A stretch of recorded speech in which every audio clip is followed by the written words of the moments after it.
दोस्तों, आपके मन में ये सवाल आ रहे होंगे कि चांद पर पानी की खोज किस स्पेस मिशन के कारण पॉसिबल हो पाई थी। तो इसका जवाब है चंद्रयान फर्स्ट स्पेस मिशन। ये हमारे भारत के लिए गर्व की बात है। चंद्रयान भारत की first lunar exploration space mission था। इस मिशन में कई प्रॉब्लम्स आई, फिर भी भारत अपने फर्स्ट अटेम्प्ट में और बहुत ही कम बजट में इस मिशन को सक्सेसफुली कंप्लीट किया। और आपको बता दें, ये एक ऑर्बिटर मिशन था, जिसका मतलब ये है कि केवल चांद के ऑर्बिट में चक्कर लगाकर ऑर्बिट में रहकर ही रिसर्च किया था। तो आइए जानते हैं हम आज के इस वीडियो में चंद्रयान मिशन की शुरुआत। तो इसकी शुरुआत होती है 20 जुलाई 1969 अमेरिका के अपोलो 11 स्पेस क्राफ्ट से, जहां अपोलो 11 अपनी सॉफ्ट लैंडिंग के साथ चांद पर लैंड करता है। और इसके कुछ चंद घंटों बाद ही इसमें बैठे हुए 3 astronauts Neil Armstrong, Edwin Buzz Aldrin और माइकल कॉलिंस में से नील आर्मस्ट्रॉन्ग और एडविन बज एल्ड्रिन ने चांद पर अपना पहला कदम रखा।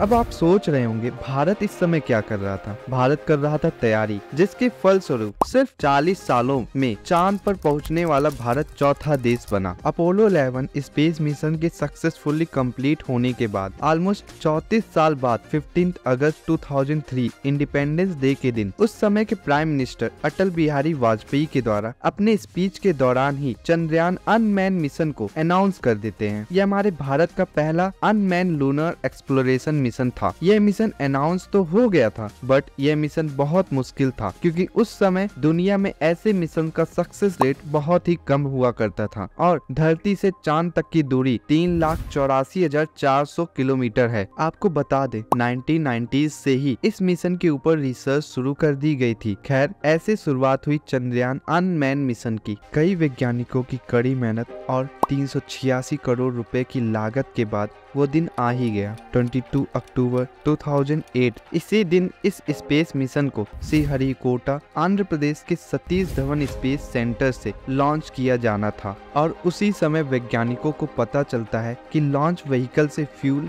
लीक हो रहा है और लॉन्च विंडो के लिए सिर्फ आधे घंटे का समय नियत रह चुका था। तो फिर तुरंत ही फ्यूल लीक की जांच करने के लिए एक असेंबल टीम भेजी जाती है और कुछ ही देर में इस प्रॉब्लम को सही भी कर दिया जाता है। और 6:22 पर PSLV C2 चंद्रयान को लेकर उड़ान भरता है। स्पेस क्राफ्ट को चांद पर पहुंचने में पूरे 17 दिनों का वक्त लगा और 8 नवंबर 2008 को स्पेस क्राफ्ट चंद्रमा के ऑर्बिट में पहुंच जाता है। इस मिशन को 2 सालों के लिए भेजा जाता है, यानी कि इसकी वर्किंग प्रोसेस 2 इयर्स की रखी जाती है, लेकिन ये केवल 10 महीनों तक ही एक्टिव रहता है और इसमें कुछ प्रॉब्लम्स की वजह से इसरो से कनेक्शन टूट जाता है। लेकिन खैर, इस मिशन ने ऐसे खोज की जो नासा के द्वारा भेजे गए स्पेस मिशन ने भी नहीं कर पाई थी। Experimental equipment.